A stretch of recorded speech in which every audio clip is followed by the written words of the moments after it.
Hi YouTube, this is Danielle again coming at you with a video today concerning head coverings, and as followers of the word should we cover our head. I'm going to read to you today starting with 1 Corinthians chapter 11. I'm just going to read a few verses from it, starting with verse 3.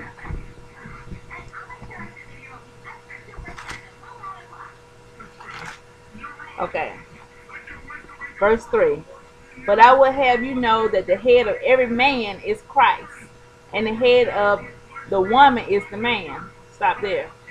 Notice this does not say the head of the wife is the husband, which a lot of people try to say to me. But this says the head of woman is man. Okay, I will come back to that. And the head of Christ is God. Every man praying or prophesying with his head covered dishonors his head. His head is Christ.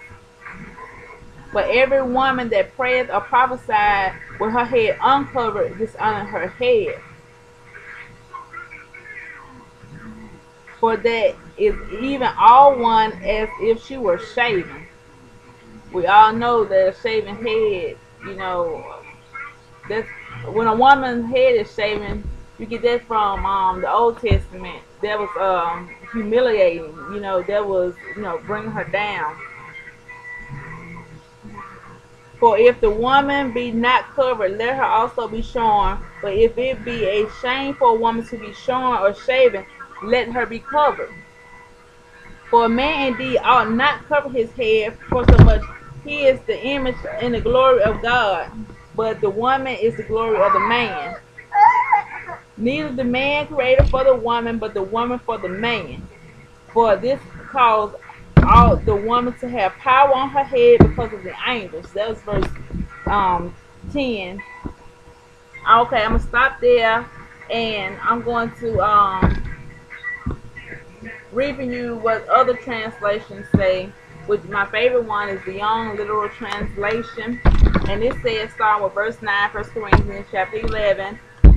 For the man was not created because of the woman, but the woman because of the man. Verse 10. Because of this, the woman ought to have a token of authority upon her head because of the messengers.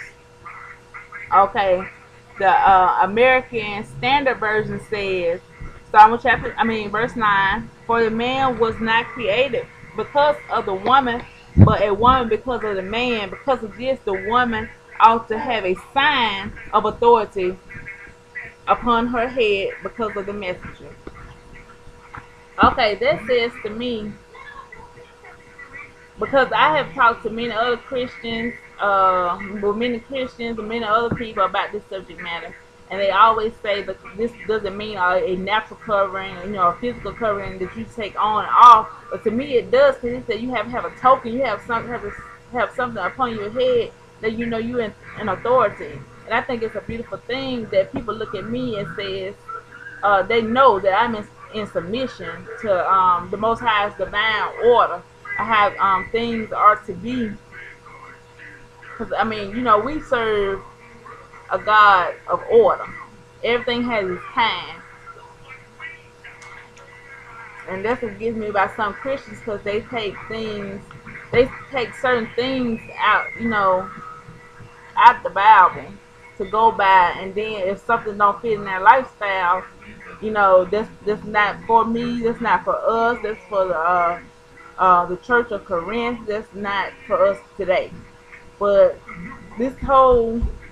to me, this whole Holy Bible is for us today. This is our instruction on life, and we need to take heed to it, and live by it. Anywho, a lot of people, when I do talk to Christians about this, they point me to verse 15, which says, "But if a woman have long hair, it is a glory to her, for her hair is given for a covering."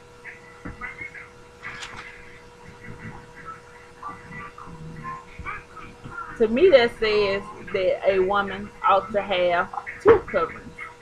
Her hair, because this is something for your husband to me. This is something you only will let your hair was something you only will let your husband see. This is my take from you have two coverings. You have your hair, which is your glory. It says your hair is the woman's glory, and you are to cover your glory. Um, like I will always say, take whatever I say or whatever someone tells you and line it up with scripture. As we see from the beginning of the Bible, it shows how woman covered her hair or needs to cover her hair. You see Rebecca before she met Isaac, she covered her head.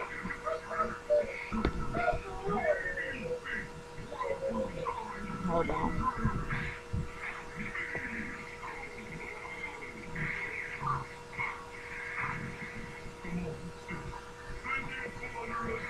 And Sarah was given a veil because her beauty was getting her and Abe and many others in trouble. So you cover it. If you think of hair, you see stuff on TV. You see women with long flowing hair. The sexy women. They're supposed to be sexy. They have all low, long flowing, beautiful hair, and people lust after their hair. And you should cover that. You gotta be modest, just like with your clothes. You shouldn't have everything showing, and that includes your hair. Cause people you can make people fall or stumble, by your appearance, and you shouldn't do that either. I would rather to be plain Jane. But just like I said, just take heed to this. If you think I'm wrong, let me know and show me proof. Peace and blessings.